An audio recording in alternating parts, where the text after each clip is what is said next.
Assalamualaikum warahmatullahi wabarakatuh. Halo sahabat pojok narasi, gimana kabar kalian hari ini? Semoga dimanapun kalian berada selalu diberikan kesehatan dan selalu berkelimpahan rezeki. Kali ini aku akan menceritakan sebuah kisah yang menyedihkan yang dialami oleh seorang gadis muda yang terkena penyiraman air keras di malam misa Natal. Mirisnya, peristiwa tragis itu dilakukan oleh seseorang yang dulu pernah dekat dengannya.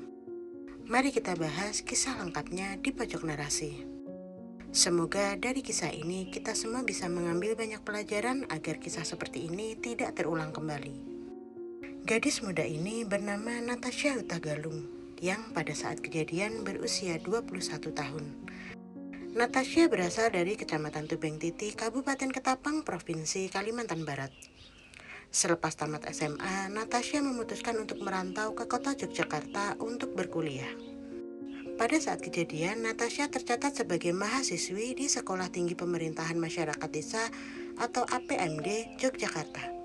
Singkat cerita, pada tanggal 24 Desember 2024, rencananya Natasha akan menghadiri malam misa Natal di gerejanya. Di kosan, dia sedang bersama dengan temannya yang bernama Maya. Awalnya, Maya juga ingin ikut mandi. Namun, karena Natasha hari itu akan pergi ke gereja, maka Natasha pun mendahului Maya pergi ke kamar mandi. Posisi kamar mandi berada di luar kamar kosan. Selepas mandi, Natasha kembali ke kamarnya untuk bersiap pergi. Di luar kamar, beberapa teman kosan Natasha sempat berpapasan dengan seorang laki-laki yang memakai jaket ojol. Mereka berpikir bahwa laki-laki tersebut adalah driver ojol yang sedang mengantarkan suatu pesanan.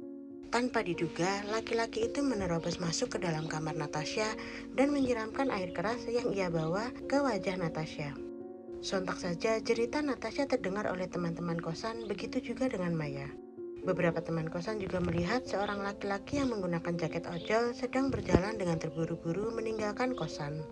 Sementara itu, teman-teman kosan Natasha yang mengetahui kejadian ini segera membawa Natasha ke rumah sakit untuk mendapatkan penanganan medis. Sementara Maya juga menghubungi keluarga Natasha. Saat ini, Natasha masih mendapatkan perawatan intensif di Rumah Sakit Sarjito, Yogyakarta. Dokter yang menanganinya mengatakan bahwa mata Natasha kemungkinan besar akan mengalami kebutaan akibat luka bakar yang sangat parah di bagian tersebut. Tarida Hutagalung yang merupakan tante Natasha mengungkapkan bahwa pada saat terjadinya penyiraman, Natasha sempat melihat pelaku. Menurutnya, pelaku memiliki kulit putih, gemuk, dan sedikit pendek. Kondisi Natasha juga diungkapkan oleh tantenya, bahwa saat ini mata sebelah kanan Natasha sudah bisa terbuka walaupun sebentar. Sementara mata kirinya belum bisa dibuka sama sekali. Selain luka fisik, Natasha juga mengalami trauma yang berat akibat kejadian ini. Kasatreskrim Polresta Yogyakarta, Kompol Probo Satrio menuturkan bahwa pelaku utama adalah Billy, mantan kekasih Natasha. Namun saat melancarkan aksinya, Billy tidak sendirian. Dia menyewa jasa eksekutor, yaitu seorang laki-laki yang bernama Salim. Pelaku penyiraman merupakan pedagang bubur kacang hijau yang berasal dari Kuningan, Jawa Barat. Dari interogasi polisi, pelaku mengaku bahwa dia tidak mengenal korban dan tidak memiliki masalah pribadi dengan korban. Pelaku hanya menjalankan perannya sebagai eksekutor dari seorang wanita yang dikenalnya dalam media sosial Facebook. Dari Satim inilah polisi melakukan pelacakan kepada wanita yang telah menyuruh Satim untuk melakukan perbuatan tersebut. Dari hasil pelacakan polisi, ternyata wanita yang dimaksud adalah seorang pria yang bernama Billy Wilson. Pada awalnya, Billy membantah keras terlibat dengan kejadian yang menimpa Natasha. Hal itu dikarenakan ponsel yang digunakan oleh Billy untuk berkomunikasi dengan Satim telah dibuang. Namun setelah polisi melakukan digital forensik, polisi berhasil menemukan percakapan antara Billy dan Satim tentang perencanaan aksi sadis itu. Selain itu, dugaan Billy sebagai pelaku utama semakin kuat dikarenakan Billy dan Natasha ternyata saling mengenal. Bahkan Billy merupakan mantan kekasih dari Natasha.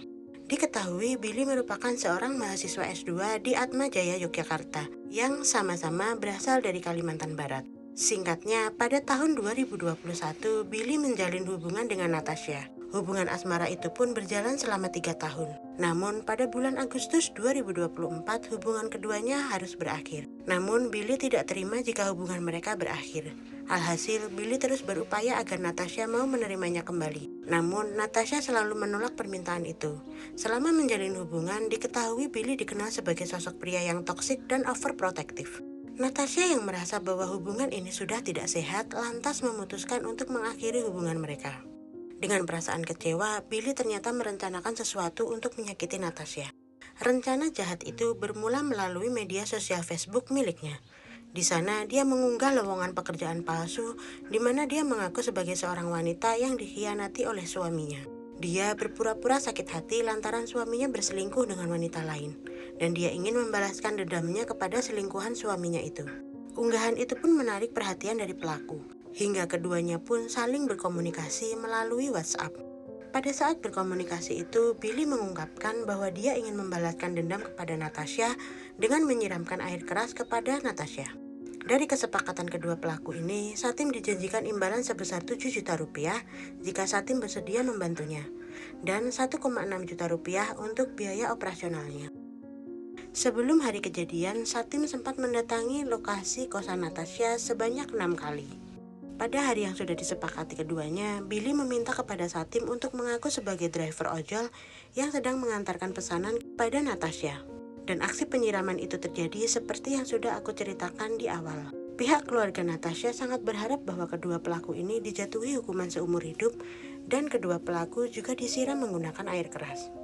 Kedua pelaku sudah berhasil diamankan dan kini dijerat dengan pasal berlapis. Yang pertama, pasal 355 tentang penganiayaan berat yang direncanakan, atau pasal 354 ayat 2 tentang penganiayaan berat, atau pasal 353 ayat 2 mengenai penganiayaan yang direncanakan yang mengakibatkan luka berat, atau pasal 351 ayat 2 tentang penganiayaan berat.